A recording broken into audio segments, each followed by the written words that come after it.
What is going on, guys? In today's video, I will show you the new best Thorns warrior build in Path of Exile 2 0.3 update. This build is super unique because instead of avoiding damage, we are actually embracing it. As the more damage we receive, the faster the enemies will melt. The core of this setup revolves around a unique helmet called the Crown of the Pale King. Without it, the entire concept doesn't work, because this helmet takes every incoming hit and converts it into the Thorns damage, while also triggering effects like the Barbs and the Quill Burst. These not only deal additional retaliation damage, but also give the build that satisfying visual identity. So spikes are erupting, bursts of the barbs are flying out, and enemies are endlessly being punished for trying to hurt you. If you are playing in SSF, then you're going to want to hold off until you find this helmet, but in the trade leagues, it's your absolute top priority. Then another key piece that boosts this build is the Warbringer's Anvil's Fate mechanic. Traditionally, one of the biggest hurdles for the tanky builds is the clanky downtime when the armor breaks, by leaving you exposed. But with the Anvil's Fate, that entire friction point is removed, so suddenly, maintaining stacks of the scavenge plating is effortless. Your defenses will never collapse, and your retaliation damage just keeps working 24/7.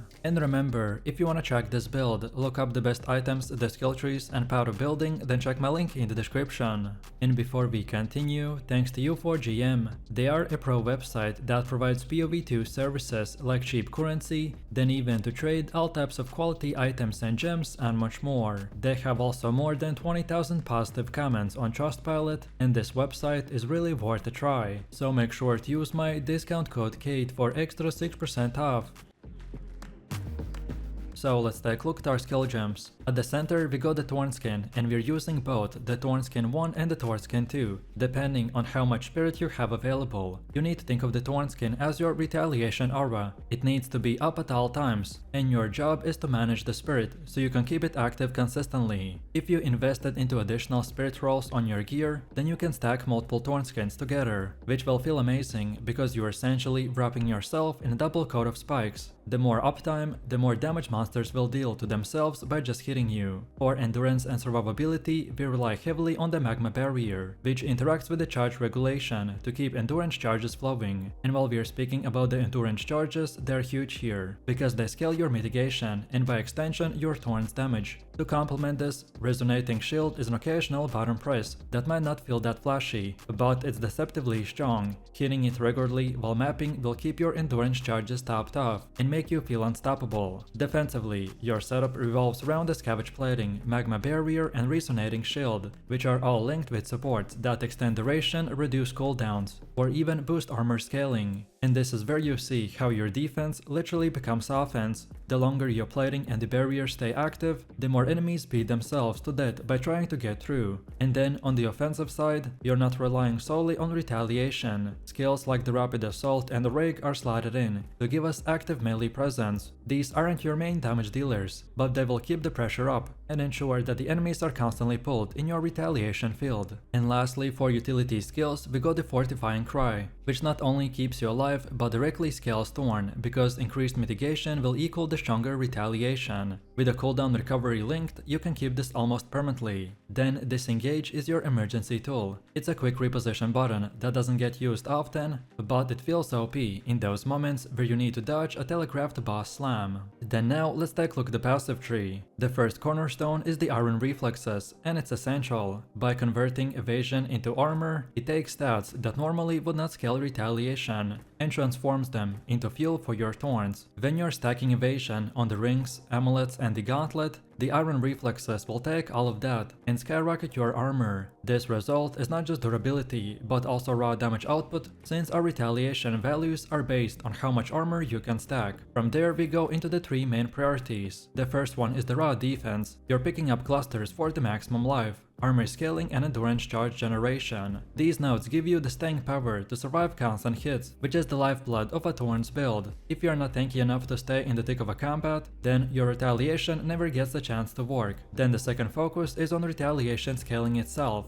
The tree will include several passives that boost reflect damage, increase the effect of Thorns, and synergize with the physical scaling. Unlike crit focus builds that chase multipliers, this one leans into the consistency. Every hit you take will become guaranteed damage output, and that output will multiply into packs where the monsters swing rapidly. And then finally, our last focus is on utility and sustain. Regeneration nodes, block recovery, and the cooldown efficiency are all picked along the way. These will give you fluidity to keep your Warcry's barriers and the Thorn skins active without the downtime. It means that you're never caught waiting for a cooldown to cycle, or left exposed without your defenses.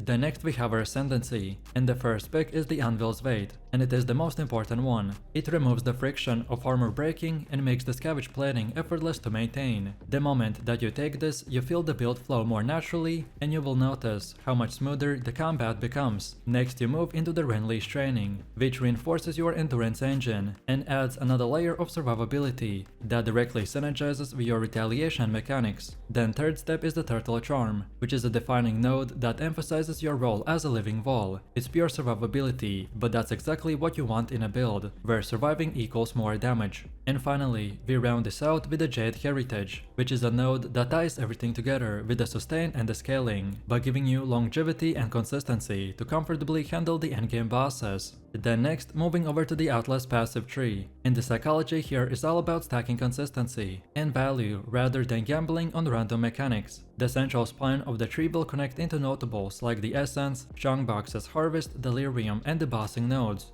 On the left side, we invest into the Harvest and Essence, which ensures that you always have access to reliable crafting bases and deterministic upgrades. Then on the right side, the chunk boxes combined with the Legion or Expeditions will crank up density and the loot, which will give us explosive maps packed with the monsters that are perfect for retaliation build. And then at the top, the bossing notables like the Maven, Invocation, and the Conquerors will influence guarantee steady access to pinnacle fights, so you're always progressing through the highest tier content. The most important thing about the setup is avoiding overextension, so rather than just spending points everywhere, we want to cluster around synergies that feed into each other.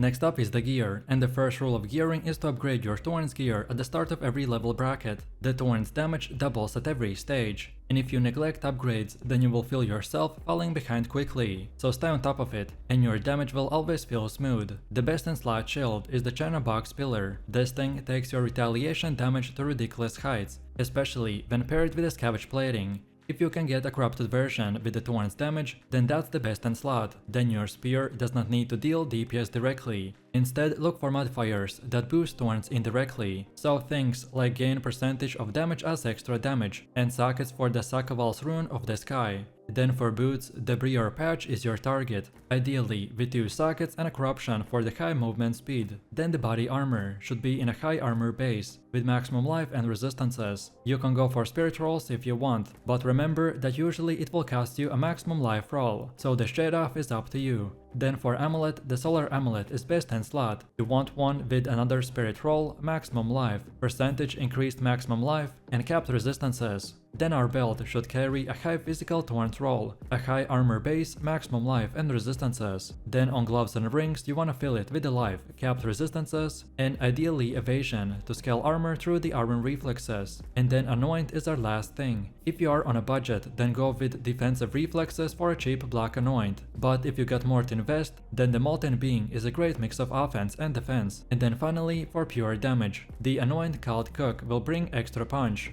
And now finally, let's see how to actually play this build. The rotation is simple, smooth and incredibly satisfying. You want to keep the Thorn skin active at all times, because that's your bread and butter and you never want to be caught without it. You'll want to cycle Magma Barrier and the Resonating Shield to keep endurance charges flowing, and then you can drop the Scavenge Plating whenever it's ready, because it multiplies your retaliation damage by a huge amount. Then for offense, you weave in Rapid Assaults and the Rake to keep enemies engaged. They're not going to be the star of the show, but they will keep the pressure on the packs and bosses while your Thorns do the real work. Then use Fortifying Cry on the cooldown for survivability and retaliation scaling, and keep Disengage in your back pocket for emergencies. When you're mapping, the playstyle is almost brainless in the best way, so you charge into the backs, your Thorn skins will trigger, enemies will slam into you, and they will instantly explode from their own damage. In the dense content like Delirium or Legion, it feels incredible, because the more enemies swarm you, the faster the screen clears. And then when it comes to bosses, it's about patience. You're not trying to burst them down in seconds. Instead, you stay alive to keep your defensive layers rolling, and let the bosses bleed themselves dry. With the Crown of the Pale King and the Scavenge Plating scaling, they will fall shockingly fast, and you will feel completely godlike the entire time.